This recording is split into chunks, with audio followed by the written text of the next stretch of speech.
Philadelphia, 1865. A sick hatter comes back from the American West with $60 borrowed from his sister, a rented room, and a design shaped by wind, dust, and hard travel. The most famous symbol of the American cowboy was not born in Texas, not on a cattle drive, not on a Wyoming ranch, not on the open range. It was born in a Philadelphia workshop and scaled by factory labor in a neighborhood called Kensington, by thousands of workers who had never ridden a horse in their lives. Within a few decades, this company would become the largest hat maker on earth. It would employ more than 5,000 people. It would fight a blood relative in federal court over the right to use their shared surname. It would build a hospital, a school, and an auditorium large enough to seat the entire workforce inside one building. It would survive the collapse of everyday hat-wearing in America, outlive the factory that made it famous, and eventually migrate to the one state it had always claimed to represent. The question is not whether the Stetson hat is an icon. It is. The question is what it actually took to make it one. Was John B. Stetson a frontier visionary, or one of the earliest myth-making machines in American history, selling the country a version of the West that his Philadelphia factory assembled piece by piece? Before we get into it, where are you watching from right now? Drop your city or country in the comments. I am always curious who ends up finding these. Here is what the history books usually leave out.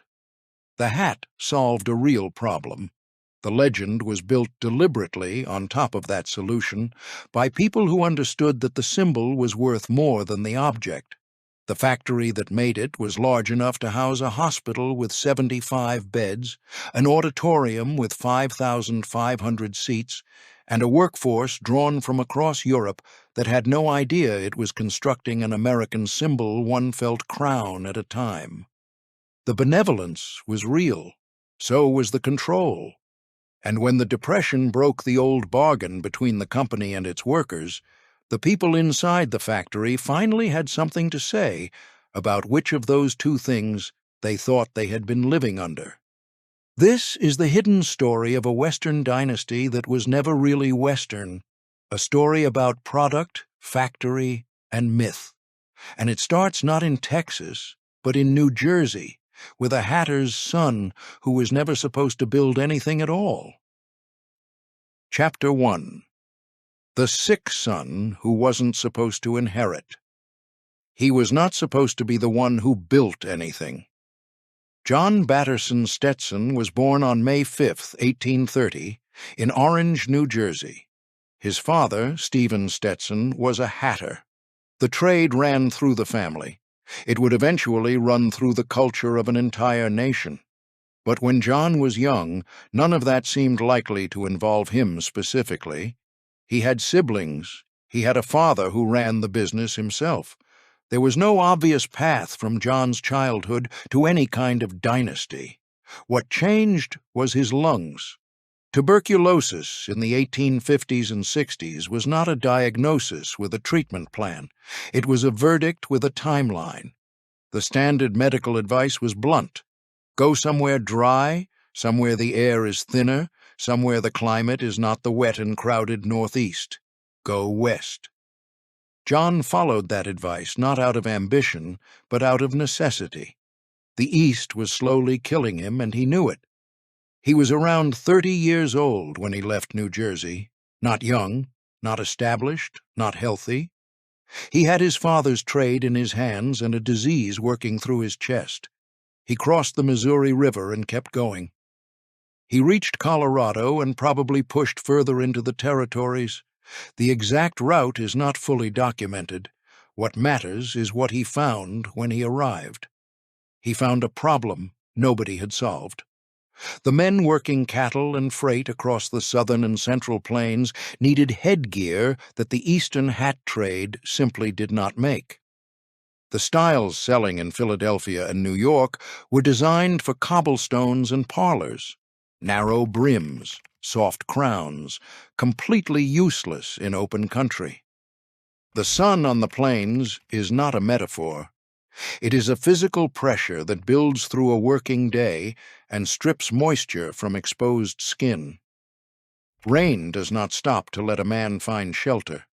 Dust works into everything. Wind destroys a soft brim in an afternoon.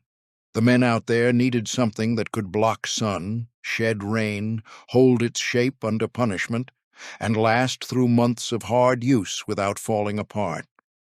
What most of them wore was whatever they could get: felt caps made for different climates, wool hats designed for different conditions, cast-offs from back east that were wrong for the work from the first morning they were put on.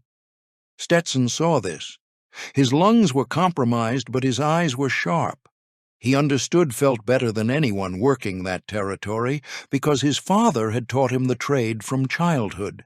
Felt could be shaped, stiffened, and made to resist water if the fiber was worked correctly and the material was dense enough. He began building a prototype: high crown, wide brim, substantial enough to function as a tool rather than an ornament. He had no workshop. He worked with what was around him. When he showed the result to men who actually rode and labored in open country, the reaction was immediate. He sold at least one hat out west for $5 in gold. A trail hand on a cattle drive earned $25 to $40 a month. That man paid the $5 without hesitating. The hat was called the Boss of the Plains. The name was not modest. Neither was the man who chose it. He had gone west, trying to outrun death. He came back east carrying something worth more than anything he had left with. Not a fortune yet, not a business yet. A design that could sell a continent to itself, and a clear-eyed understanding of exactly who needed it and why. He headed west, sick, unknown, and disposable. He came back with the one thing his family's trade had never produced: something new. Chapter 2: The Hat That Solved the West. Before the legend gets built, the object deserves a fair description, because the Boss of the Plains was, first and foremost, a piece of engineering. Felt is not woven fabric.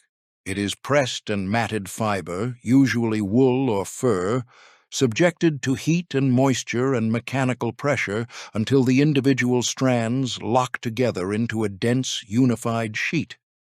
The result holds its shape without stitching, can be molded into almost any form, and resists water because the densely packed fibers give raindrops nowhere to settle. It breathes better than sealed materials because it is not closed off, and it can be reshaped with nothing more than your hands and a little water, which matters enormously if you are carrying your hat on a horse across 500 miles of open territory. Stetson used the highest quality fur felt he could produce. The crown on the Boss of the Plains was tall enough to create a pocket of insulating air between the hat and the wearer's head, which mattered in heat and cold alike. The brim was wide enough to shade a rider's face, neck, and shoulders from sun at angles that a narrow brim could never reach. The crease along the crown was practical before it was decorative. It gave you something to grip when you pulled the hat off your head 100 times in a working day without having to look down. You could fill the hat with water and use it as a bucket for your horse. You could roll it, sit on it, compress it into a saddlebag, and reshape it when you took it out. It held up to conditions that destroyed most alternatives in a season. Men who worked outdoors for a living understood immediately that this was not the same category of object as what they had been wearing. The first buyers were not purchasing a symbol. They were buying a tool that worked. The symbol came later, grafted deliberately onto something that had already proven itself in real conditions. That distinction matters. You cannot build a lasting myth on an object that fails to perform. The reason Stetson's mythology stuck was that the hat underneath the mythology was genuinely excellent. Every story that was told about it, every celebrity endorsement, every Wild West show appearance, every Hollywood close-up, all of it rested on the fact that the physical object justified the attention being paid to it. The myth was built on function. Without the function, there is no myth. But there is a gap between a well-made hat sold to working cowboys in Colorado and a cultural symbol recognized by people who have never left a city. Crossing that gap required something the frontier could not supply on its own. It required the ability to make enough of them to be everywhere at once. It required the ability to put one on every hero and every villain in the stories the culture was telling itself about the West. It required not just a product, but a system, a way of producing that product at a scale that made it unavoidable. A useful hat is one thing. Turning it into the visual language of an entire civilization is a much bigger trick, and that trick required Philadelphia. Chapter 3. Selling the Frontier from Philadelphia. He came back to Philadelphia in 1865, $60 borrowed from his sister Louisa, a rented workspace, 2 employees, and a plan that was less romantic than it was practical. Make the hat, get it in front of people who need it, and let the object do the arguing. He mailed sample hats to retailers in the West and Southwest. No elaborate pitch. No promises about frontier authenticity or the spirit of the open range. Just the hat itself, with a note explaining what it was made for and who it was made for. Dealers who put it in their windows found that customers recognized something different from what they had been offered before. Orders came back. More samples went out. More orders followed. He hired traveling salesmen and sent them along the routes that connected the expanding trade economy of the West. Cattlemen's expositions, regional fairs, railroad junctions, anywhere that men who worked outdoors gathered to buy and sell. A Stetson representative was eventually there. The feedback loop was unusually tight for the era. A dealer in Kansas would report that buyers in his territory wanted a slightly wider brim. The adjustment appeared in the next production run for that region. A particular crown height sold through faster in one market than another. That became a catalog variation. This was not a craftsman taking custom orders in sequence. This was something closer to systematic market research, conducted through correspondence and salesmen's reports, building a picture of regional demand before the concept of regional demand had a formal name. He was also watching the geography of the market expand in real time. Every railroad line pushed settlement further west. Every new town that incorporated needed merchants. Every merchant needed inventory. Stetson extended his distribution almost in parallel with the frontier's own movement, so that by the time a new territory was opening up to serious commerce, he had already been in contact with the dealers who would serve it. This is what the romantic version of the Stetson story almost always omits. The design was genuine. The product was excellent, but excellent products do not become dynasties by accident. Stetson had a distribution system, a sales force, a feedback mechanism, and a production capacity that he was deliberately growing to match the size of the opportunity he could see coming. He was not a romantic figure waiting to be discovered. He was a systems thinker in a romantic era, which made him far more dangerous to his competitors than any purely romantic entrepreneur could ever be. By the early 1870s, orders were running ahead of capacity. The original workspace could not keep pace with what the market was asking for. He moved into the Kensington neighborhood of northern Philadelphia, where industrial infrastructure already existed. Space, workers, power, rail access to move materials in and finished goods out. The craftsman phase was over. The hat was selling faster than one man and 2 workers could produce it. The question was no longer whether the product had a market. The question was how large the enterprise would have to become to serve that market fully. The real empire begins when Stetson stops being a craftsman and becomes a manufacturer.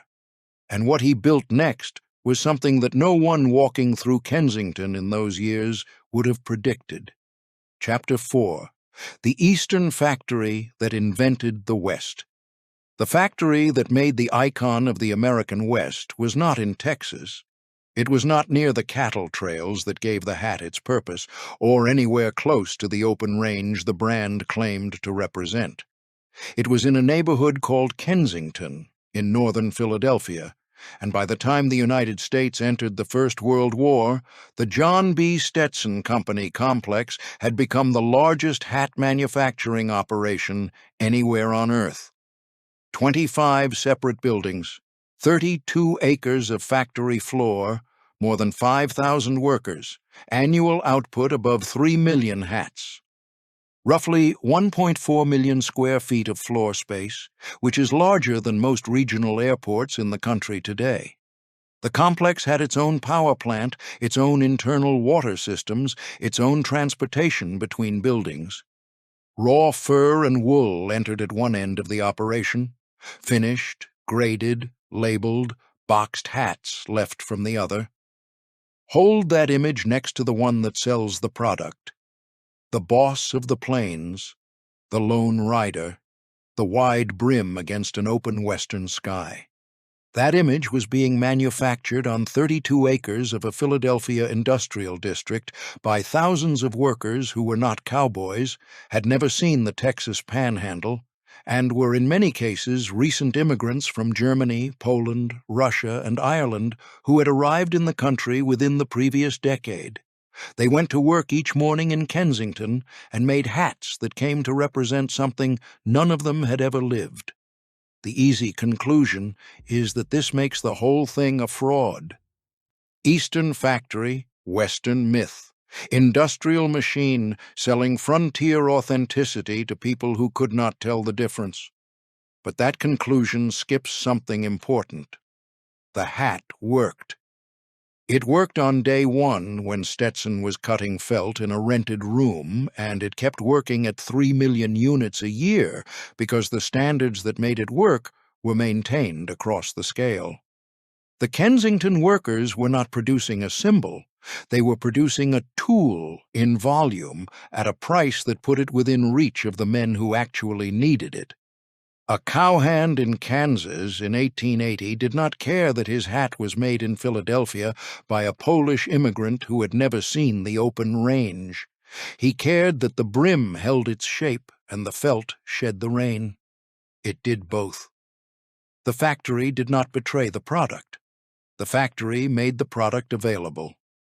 By 1899, 34 years after the company's founding, the Stetson network covered roughly 2,800 retailers across the country, with nearly 1,200 workers on the floor and output of 50,000 dozen hats in a single year.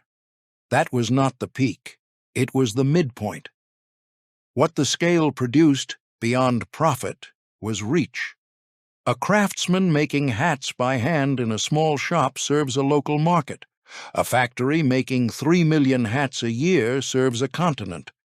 Every working man in the West who could not have afforded a handmade hat could afford a Stetson because Kensington drove the cost down while holding the quality up. The mythology that gathered around the product was partly manufactured.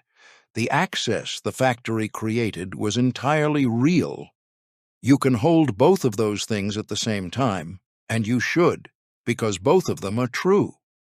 But once a brand reaches that scale, the challenges change.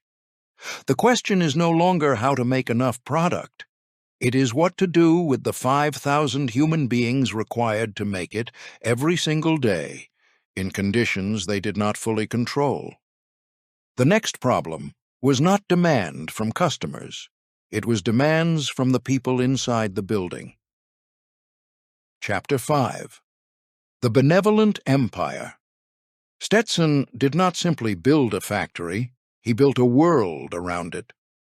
The logic was not entirely cynical, and it was not entirely generous. It was something more complicated than either of those things. A system designed by a man who genuinely believed in certain obligations to the people who worked for him, and who also understood that a stable, loyal workforce was worth more over time than a revolving door of strangers who had no reason to stay. The result was a set of programs and institutions that, taken together, amounted to one of the most elaborate welfare capitalist operations in American industrial history. There was a hospital on the premises, not a first aid station, a proper medical facility that eventually reached 75 beds and served workers and their families. When a woman on the factory floor became ill, she did not have to find her own care in a city where immigrant workers had limited options. She went to the Stetson hospital. When a man was injured on the job, the company's own physicians attended to him. There was a school, a kindergarten for the children of workers, language classes for the immigrants who made up a significant portion of the workforce, many of them arriving from Eastern and Southern Europe with no English and no clear path to the kind of stability that made a worker reliable and permanent. Stetson's school offered that path. Civics classes, reading, the machinery of assimilation offered by the company and enclosed entirely within its own walls. There was a building and loan association that helped workers buy homes, a company store, a chorus, sports teams, a Sunday school, holiday turkey giveaways, bonus systems tied to performance, a 5,500-seat auditorium where the entire workforce could assemble for events the company organized. The company even produced promotional films about its own manufacturing process, circulating them to merchants and theater audiences as a way of turning production itself into a kind of advertising. Let that sit for a moment. This was not the 1890s. This was a company in the early 20th century that understood branding, internal communications, employee relations, and media production well enough to build all four simultaneously. The executives running Kensington were not craftsmen who had stumbled into scale. They were managers who understood that running an industrial community required managing the community's sense of itself. The benefits were real. Workers in comparable industries often had nothing like them. The Stetson Hospital, the school, the building and loan, these were genuine improvements in the lives of people who would otherwise have had far fewer options. And they also functioned as anchors. A worker whose children go to the company school, whose mortgage is held by the company loan association, whose medical care comes from the company hospital, whose social life runs through company sports teams and company choruses, that worker is not easy to organize. He has too much to lose by disrupting the relationship. The benefits built loyalty, and the loyalty kept the union organizers out. And the union organizers, staying out, kept wages and working conditions under management's control. A company can call it benevolence. Workers may call it a different thing entirely. For decades, the arrangement held. Workers came, stayed, built lives inside the compound, and the hats kept moving. But the thing about arrangements built on a power imbalance is that they are always more fragile than they appear from the outside. The Depression was coming, and with it, a reckoning that the company's hospital, school, and turkey giveaways were not going to be able to absorb. Chapter 6. The name becomes a battlefield. By the time the Stetson Company reached its peak, the name itself had become more valuable than any individual product. The hat was the icon, but the word Stetson had achieved something rarer. It had become a category. When a novelist wanted to dress a cowboy without stopping to describe the hat, she wrote Stetson and moved on. When a filmmaker needed a costume department to signal the American West, the word was enough. The name had absorbed the meaning. which created a problem that nobody in the founding family had anticipated. What happens when another Stetson wants to sell hats? Stephen L. Stetson was the grandnephew of John B. Stetson. He carried the family name legitimately. He had his own hat operation, and at some point he decided to use his full legal name in commerce, as people generally do. He began selling hats under the name Stetson. The John B. Stetson Company sued him in federal court. The case turned on a question that sounds almost philosophical when you state it plainly. Can a man be prevented from doing business under his own name? The answer, in American trademark law as it developed through the early 20th century, was complicated. A person does have a right to use their own name, but that right has limits when the use of that name creates confusion in the marketplace. When consumers reasonably believe that a product bearing a family name is connected to a company they know and trust, even when it is not. The federal court ruled against Stephen L. Stetson. Not only did the court side with the company, it required Stephen L. Stetson's operation to carry a specific disclaimer on its products and materials. The language was exact and unsparing. It stated that his company was never connected in any way with the John B. Stetson Company. Read that again slowly. A man named Stetson, a blood relative of the founder, was required by a federal court to advertise to the public that he had no connection to the company that bore his family name. He was allowed to exist as a businessman. He was not allowed to benefit, even passively, from sharing a surname with one of the most recognized brand names in the country. The instinct is to read this as pure corporate aggression. A powerful company crushing a smaller relative to protect market share. And that reading is not wrong. But there is another reading, and it is equally honest. The customers buying hats under the Stetson name had built their trust on the standards that the John B. Stetson Company had maintained for decades. They had learned, through repeated experience, that a hat bearing that name met a specific standard of quality. If a second company using the same name sold inferior products, the customers who were deceived were not just abstractions. They were real people who paid real money based on a reputation the original company had spent 50 years earning. The law drew a line. The line protected the company. It also protected every customer who had a right to know what they were buying. Both of those things were true simultaneously. The question is which one you think the lawsuit was primarily about. And that question does not have a clean answer, because the people making the decision had more than one motive, and motives rarely arrive sorted by order of importance. When a family name becomes a trademark, what exactly is the family still allowed to own? The answer, it turned out, was whatever the courts allowed, nothing more. And while the lawyers were doing their work in federal court, Stetson's marketing department was doing something equally ambitious, and far stranger, somewhere else entirely. Chapter 7. The factory films itself into myth. Sometime around 1920, the John B. Stetson Company made a film. Not an advertisement in the modern sense. Not a short commercial cut for a theater screen. A proper promotional film, substantial enough to be screened for audiences, toured to merchants' associations, shown in venues where the company wanted to shape how people understood what Stetson was and where it came from. The film was called Birth of a Hat. It documented the hat-making process from raw material to finished product, fur being sorted and graded, felt being formed under pressure, brims being shaped, crowns being blocked. The sequence of hands and machines that turned an animal's coat into the object that went on a cowboy's head. All of it shot with the kind of care that a company applies to things it wants people to see. By then, the company was 55 years old.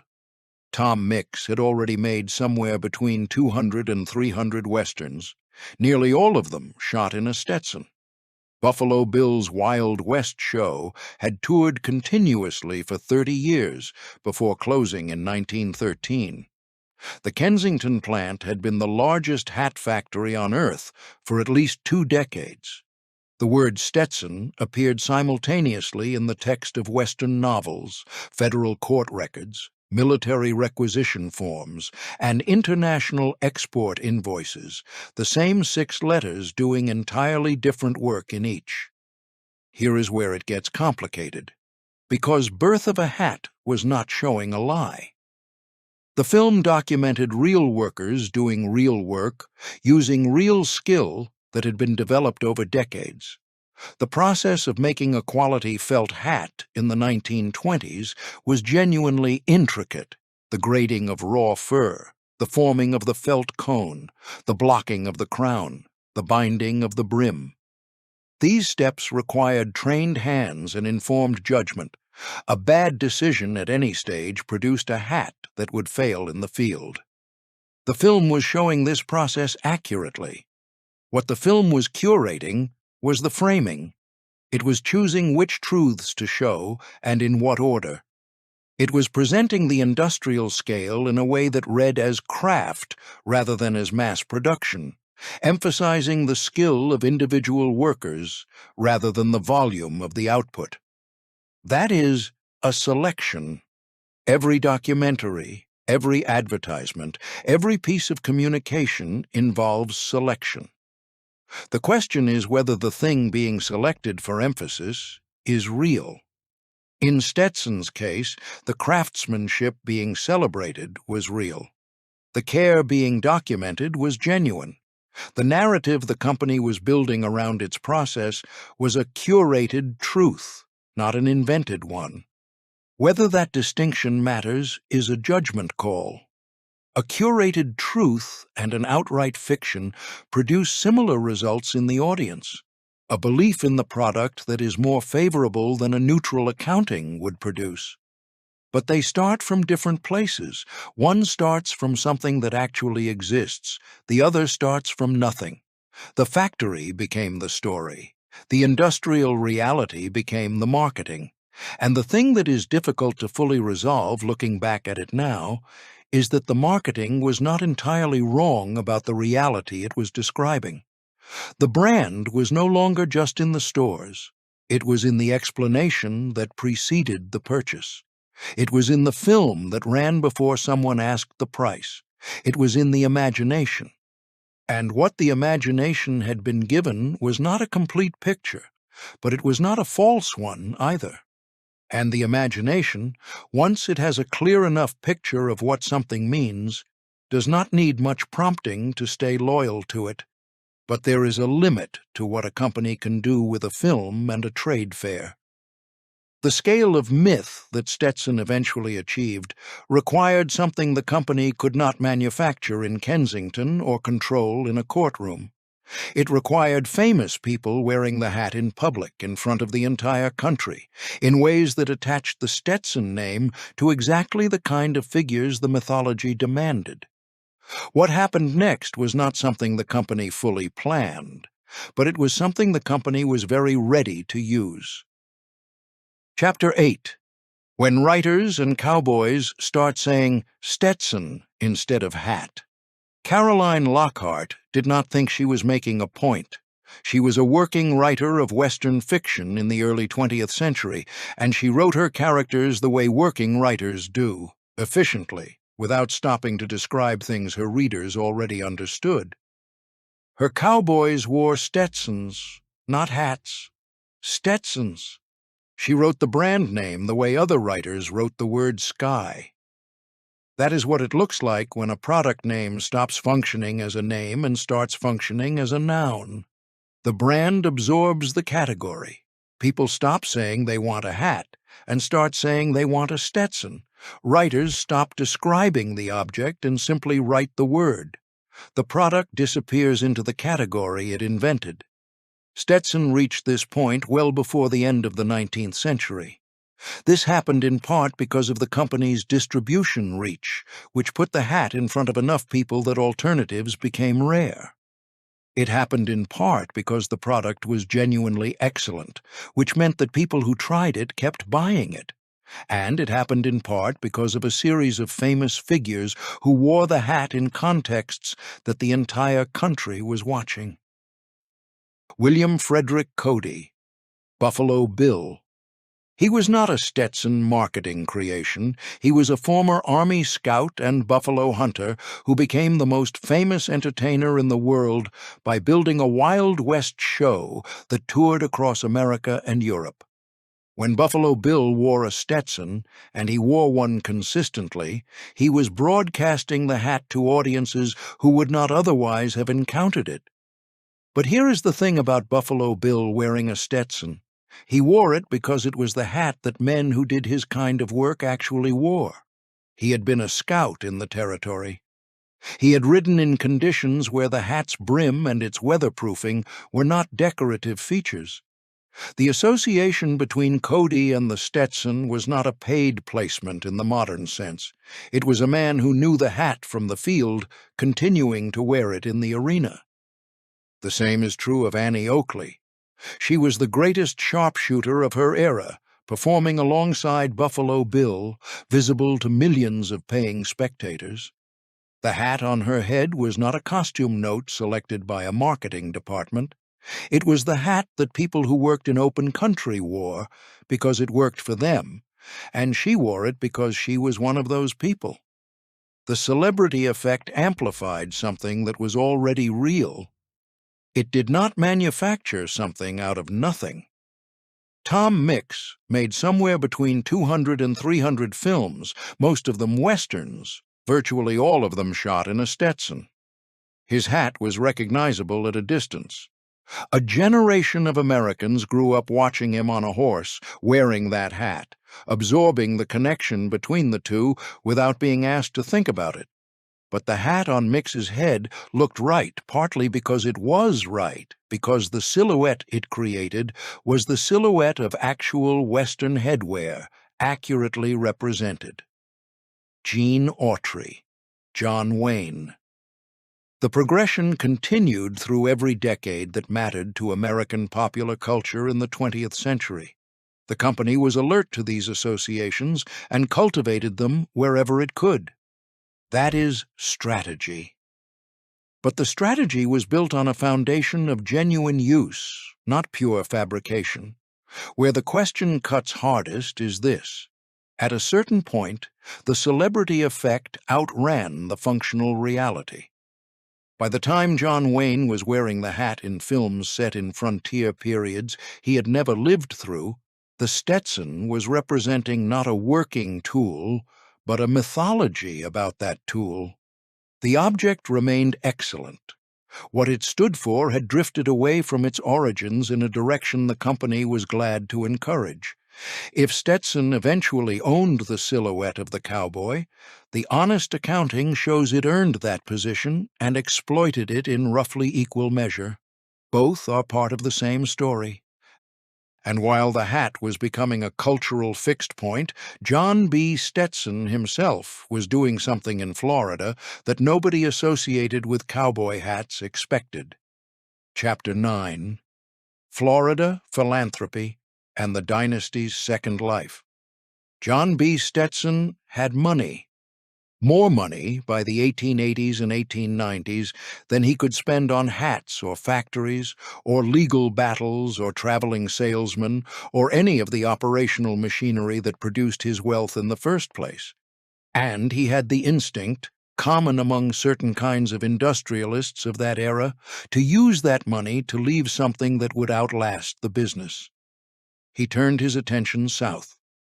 Florida, in the late 19th century, was not the destination it would eventually become. It was a frontier of a different kind, underdeveloped, underpopulated, rich in potential that had not yet been organized into anything durable. Stetson began investing in Florida institutions, buying land, and supporting civic and educational projects in a state that was still defining what it would eventually be. The most lasting consequence of this investment was a small Baptist institution in DeLand, Florida. The school had been founded in 1883 and was struggling with the financial instability that plagued most small denominational colleges of the period. Stetson provided substantial support. The institution was renamed in his honor. It is today Stetson University, a private liberal arts school that has been operating continuously since those years and carries the founder's name across every diploma it issues. Think about what this means for the legacy. The name Stetson is attached to two completely different things in American life: the hat that represents rugged outdoor work and Western independence, and a university that represents scholarship, professional training, and academic tradition. The same word covers both. The same man funded both. His son, John B. Stetson, Jr., continued the family's involvement in public life through the following generation, extending the philanthropic reach of the name into boards, institutions, and civic projects that had no direct connection to the hat business. Dynasties do not only reproduce through products. They reproduce through buildings, through named buildings, through positions on boards, through donations that carve a name into the permanent record of a place. The hat company ensured that the Stetson name would remain commercially alive. The philanthropy ensured that it would remain institutionally alive even if the hat company disappeared. Both forms of survival would eventually be necessary, because while the founder was building universities in Florida, the world that supported his Philadelphia factory was quietly beginning to shift. The men who ran the company in the 1920s understood that demand was still strong. They could look at their production numbers and their retailer lists and their celebrity associations and see a machine that was working exactly as intended. What they could not see as clearly was what was happening inside the machine itself. The workers who had accepted the terms of the old arrangement, the hospital, the school, the building and loan, the turkey at Christmas, were starting to organize a different kind of response. The Depression would make that response unavoidable. Philanthropy could build a university in Florida. It could not protect the factory in Philadelphia from what was coming. Chapter 10. The Depression breaks the bargain. The old bargain at the Kensington factory was simple to state and complicated to maintain. The company provided security. The workers provided loyalty. The security took the form of wages, the hospital, the school, the building and loan, the steady employment that made a working life in that neighborhood stable enough to plan around. The loyalty took the form of showing up, meeting production standards, and staying far enough from union organizers that the company never had to negotiate with anyone it had not chosen to negotiate with. The 1920s began breaking that bargain before the market crashed in 1929. Production methods changed. Management introduced what factory workers of the era called speed-up, a systematic increase in production expectations without a proportionate increase in pay. The pace accelerated. The physical cost was paid by the people on the floor. Hat sales were declining in certain markets. Fashion was shifting. Younger men in cities were less likely than their fathers to treat a hat as a daily necessity. Layoffs followed. Benefits were trimmed. The arrangement that had bound workers to the company for decades was being renegotiated unilaterally by management without the workers having any voice in the new terms. In 1936, a strike began. The workers had organized into a local union which affiliated with the United Hatters, Cap, and Millinery Workers International Union. They had specific demands: a pay raise, overtime compensation, a 40-hour work week, seniority rights, negotiated benefits in place of benefits that could be withdrawn whenever management decided to withdraw them. The strike win. Not everything, but enough to represent a genuine shift in the power structure inside the factory. Here is the tension the record does not resolve for you. The workers who struck were fighting against the terms of the welfare capitalist arrangement, the paternalism, the dependence, the company's ability to give and take away at will. They were right to fight. The arrangement had always favored the party with the power to define its terms, and the arrangement had also, for decades, provided things that were real. The hospital with 75 beds was a real hospital. The school was a real school. The building and loan helped real families buy real homes. Workers in comparable industries, in cities where no such arrangements existed, had none of these things. The Stetson system was ahead of much of American industry in what it offered, at the same time that it used those offerings to maintain control. Both of those sentences are true. The workers were right to want contractual protections rather than managerial charity. The charity had also, for a generation, been genuine. The company survived the strike. Production continued into the following decade, but the bigger threat was already forming silently in the habits of ordinary Americans who were not thinking about labor relations at all. They were simply, slowly, starting to leave the house without a hat. And nobody had a plan for that. Chapter 11. Peak Scale, War Work, and the Hatless Century. Even after the Depression fight, even after the strike, even after the cultural drift away from formal hat-wearing that had been quietly building through the 1930s, the Stetson Company was still enormous. The numbers at the peak were difficult to process in human terms. A retailer network of nearly 3,000 accounts across the country and into export markets. An auditorium with 5,500 seats, built to fit the entire workforce inside a single room. More than 55 years of uninterrupted operation through depressions, droughts, and strikes, without a single year in which the company had not been the largest hat maker on Earth. The felt lines converted to parachute production when the Second World War arrived, then converted back when it ended. The same workers, the same buildings, a different product for 4 years, then the same one again. The company was not in decline in any sense that a balance sheet would have shown clearly. It was the largest hat maker in the world and had been for decades. Much of the Kensington operation was converted to military production. The skills that had made felt and processed fiber for a century turned to a different application: parachutes. The same workers, in the same buildings, running modified versions of the same machinery, were now producing the equipment that would drop soldiers out of aircraft over North Africa and Normandy and the Pacific. The shift required adaptation, but the workforce had the industrial baseline to make that adaptation. When the war ended, the plant returned to hats. The post-war years looked at first glance like a return to the old trajectory. American prosperity was expanding, consumer spending was up, the Western market remained strong. The Stetson name still held its position in the culture. Roy Rogers wore one. The cowboy in American cinema was more popular than he had been in decades, and every cowboy on screen wore the hat that Stetson had helped define. But something underneath the surface was moving. American men, by the 1950s and into the 60s, were wearing hats less. Not everywhere. Not immediately. Not in the West, where the functional argument for the wide-brimmed felt hat was unchanged.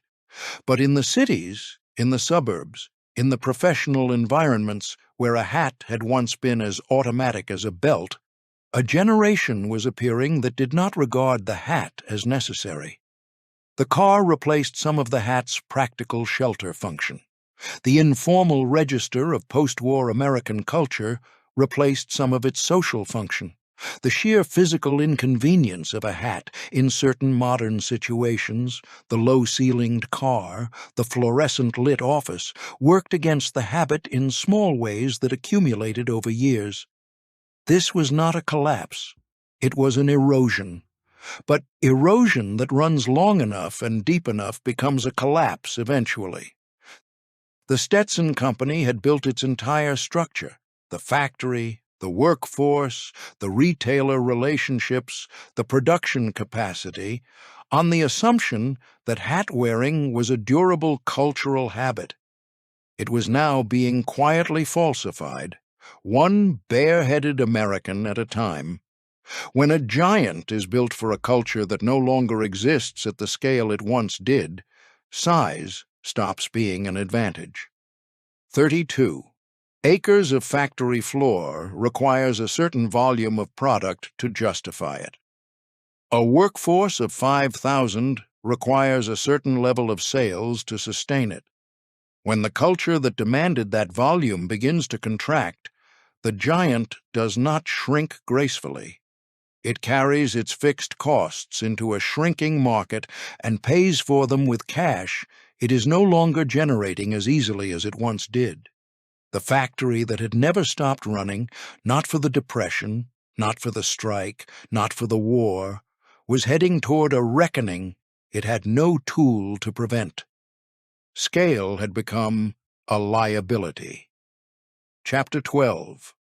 Shutdown, Demolition, Fire. In 1970 and 1971, the John B. Stetson Company ceased manufacturing operations in Philadelphia.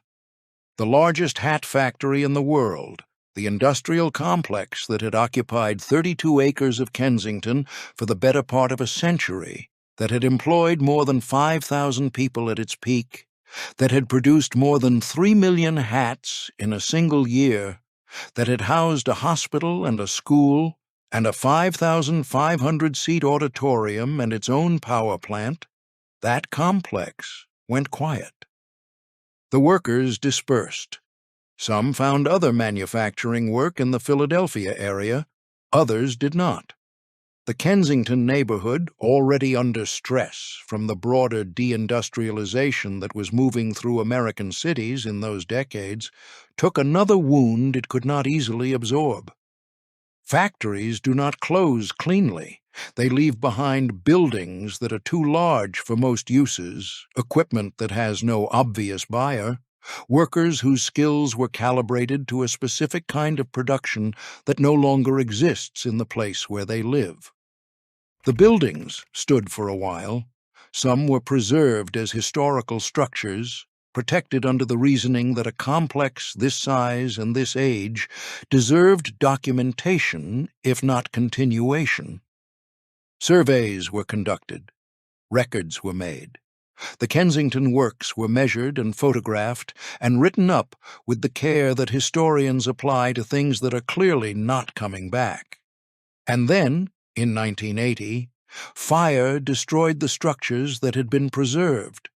The machine that had manufactured the icon of the American West was gone. Not just closed, not just repurposed, gone, physically, from the neighborhood where it had operated for 100 years. Hold that image against the opening image of this story. Philadelphia, 1865. A sick hatter returns from the West with $60 and a design. He builds a workshop. The workshop becomes a factory. The factory becomes a complex. The complex becomes the largest hat operation in the world. The complex sits quiet. The complex burns. The factory that invented the visual grammar of the frontier died in the East. On 32 acres of a Philadelphia neighborhood that most of the cowboys and ranchers and film stars who wore its products never saw and could not have found on a map. There is something in this that the romantic version of American industrial history tends to skip. The factory was not just the place where the hats were made. It was the lives of thousands of workers, most of whose names are not recorded anywhere now accessible, who came from across Europe and learned English in Stetson's school and bought homes through Stetson's Loan Association and raised children who played on Stetson's sports teams and retired, if they were fortunate, with whatever the company had left them at the end. All of that is gone with the buildings. The hats remain. The names of the workers do not. What survives is the brand, just the brand. Stripped of the factory that produced it, stripped of. Chapter 13. The Texas Resurrection. The brand survived the factory's death because a brand is not a building. In the years after the Philadelphia operation closed, the Stetson name moved through a period of licensing arrangements and ownership transitions that are less dramatic than a factory shutdown, but in some ways more consequential. What was being negotiated in those years was not who would make hats. It was who would own the meaning of a word that had spent more than a century accumulating significance. The answer that emerged was Hatco Corporation, a Texas-based company that took on manufacturing rights and eventually became the primary producer of Stetson-branded hats. And in what amounts to one of the more poetically satisfying reversals in American brand history, the production of the hat that had always claimed to represent Texas moved to Texas. The Hatco facility in Garland, in the Dallas area, now produces signature Stetson hats, using a process that the company describes as genuinely handmade, meaning that skilled workers handle the felt, block the crowns, shape the brims, and finish the details through a sequence of steps that cannot be fully automated without losing the qualities that justify the price. The company says its hats pass through more than 100 pairs of hands during production. Think about what that means. More than 100 individual human touches before the hat is complete. The Philadelphia operation at its peak employed 5,000 workers, making 3 million hats a year. The Texas operation is smaller, more specialized, oriented toward the premium end of the market, rather than the mass-market volume that Kensington once produced. The economics of hat-making in the late 20th and early 21st centuries do not support a 5,000-person operation. What they support is a smaller workforce, making a smaller number of more carefully executed hats and charging prices that reflect the care. This is a different business than the one John B. Stetson built. But it carries the same name, and in a brand's life, the name is the continuity. The factory was a means. The name was the end. When the means became too expensive to maintain, the company found a different means and kept the end intact. The symbolic migration matters as much as the practical one. The Stetson hat was always presented as a product of the West, of Texas specifically, of the open range and the cattle culture that had made the boss of the plains necessary in the first place. Philadelphia was always the secret, the thing behind the curtain that the mythology worked hard not to mention. Now, the curtain is gone. The production is actually in Texas. The geography of the brand has finally caught up with the story the brand has always told. Whether that alignment feels like resolution or like a final act of myth-making depends on how skeptical you are feeling. The brand survived not by preserving the old company intact. It survived by becoming portable enough to leave its original home behind and plant itself in new ground. That is adaptation. It is also, if you look at it from a certain angle, the same thing John B. Stetson did in 1865, taking what worked and moving it to where the market needed it to be. The hat is in Texas now, and Texas was always where it claimed to belong. Chapter 14. What Stetson sells now. Go to the Stetson website today. Look at what the company sells. Hats, yes. The boss of the plains is still there. The classic Western shapes are still there. The felt is still there. A person who wants the hat that a cowboy would have worn in 1875 can still buy something close to it, made in Texas, touched by more than 100 pairs of hands on its way to a box. But also boots, apparel, fragrance, jewelry, belts, wallets, accessories across the full range of what a man or woman might wear from head to foot. The company was founded in 1865. The Philadelphia plant ran for roughly 105 years before it went quiet. The fire that finished what remained came 9 years after that. The brand survived both and is currently in its 161st year of continuous operation. Its signature hats pass through more than 100 pairs of hands during production.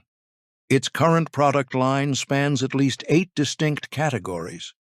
The same name now appears on a cologne, a leather wallet, a felt hat, and a pair of cowboy boots, objects whose only connection to each other is a word that a sick hatter chose in a rented Philadelphia room. Stetson is not a hat company. It is a heritage system. The hat is the anchor, the proof of origin, the reason the name means anything. But the hat is no longer the business. The business is the name, applied to a wide enough range of products that a consumer can assemble an entire lifestyle around the brand without ever owning more than a single hat. This is not unusual in the modern luxury and heritage brand landscape. The same logic governs dozens of companies that began as specialists in one category and expanded into adjacent ones once the name had sufficient cultural value to carry across the expansion. You trust the brand in the category where it built its reputation. The brand uses that trust to justify entering categories where it has no particular expertise. The consumer buys the name as much as the object. What is unusual about Stetson is the distance between the original category and some of the current ones. Fragrance. Cologne marketed under the name of the Hat Company. The connection between the boss of the plains and a bottle of men's scent requires a certain amount of imaginative work. The work the consumer is asked to do is associate the name with something: the West, independence, authenticity, ruggedness, and then allow that association to transfer to the new product. Whether or not the consumer makes that transfer consciously, the association does its work. The name carries a meaning that was built over 150 years by a product that genuinely performed and by decades of strategic myth-making. That accumulated meaning is the asset. The company licenses it across categories because the alternative, restricting the name to a single product in a shrinking market, is the path to irrelevance. The craft, the family, the factory, the symbol. Only one of those 4 things survived in a form that is clearly continuous with the original. The craft is present in the Texas production, though the scale and context are fundamentally different. The family name remains on the door, though the family has no operational connection to the company. The factory is gone. The symbol is everywhere. So what exactly survived?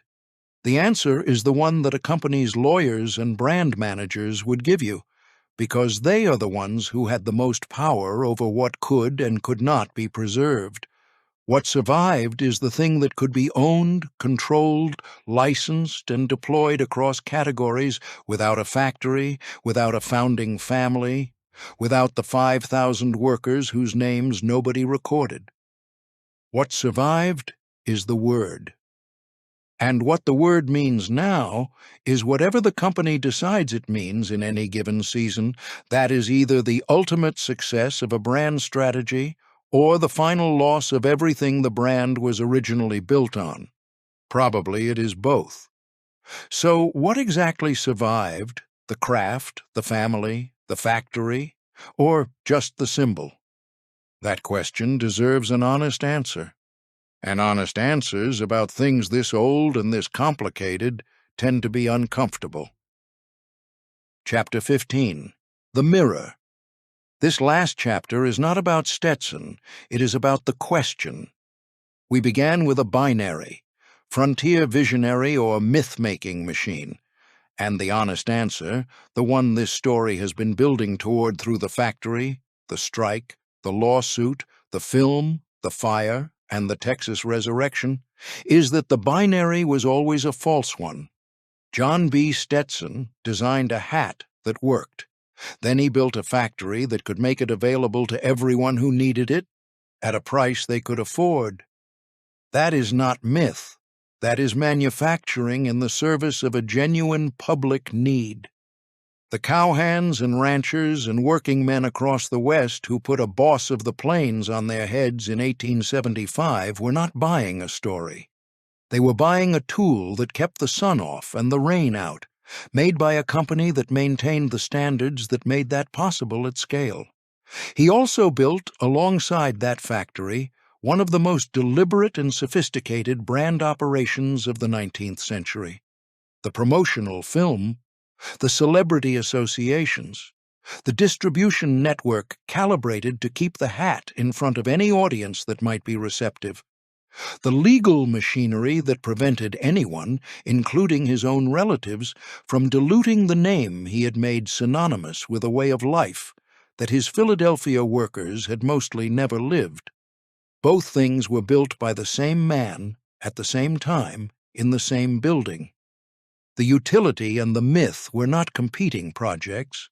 They were the same project, and neither one would have worked without the other. The hat needed the myth to become an icon. The myth needed the hat to be worth believing. The workers who spent decades inside the factory making that project possible were given real benefits and real constraints in roughly equal measure. They were told the constraints were care. They eventually organized to demand that the care be codified as rights rather than extended as charity. They were correct to do so. The care had also, for a generation, been genuine. Those two things coexist in the historical record whether or not they are comfortable sitting next to each other. What the final chapter of a story like this is supposed to do is return you to the opening question with more information than you started with. The question was not rhetorical. It had a real answer. The answer is that the man who designed the boss of the plains was both of the things the question offered. The factory that made it famous was both of the things the factory's size implies. The brand that survived the factory's death is both a legitimate continuation and a hollow shell, depending on which elements of the original you believe constituted its core. The silhouette, high crown, wide brim, clean line, is one of the simplest shapes in American visual culture. It carries a weight that nothing this practical should carry. And it earned that weight the same way most durable things earn their weight, by being useful first and meaningful second, in that order, and by never losing enough of either quality at the same time to stop being worth carrying forward. Empires are not born. They are built, piece by piece, across generations, by people with mixed motives, doing things that are partly admirable and partly something else. Then, if the builders are good enough at the thing that matters most, the empire outlasts them. The question is which part of it you think outlasting means. If this kind of deep dive into the real machinery behind an American icon is what brings you here, hit like and subscribe so you do not miss the next one. And tell me in the comments which American brand or dynasty should I take apart next? There are a lot of them. Most of them have a factory somewhere that the official story forgets to mention,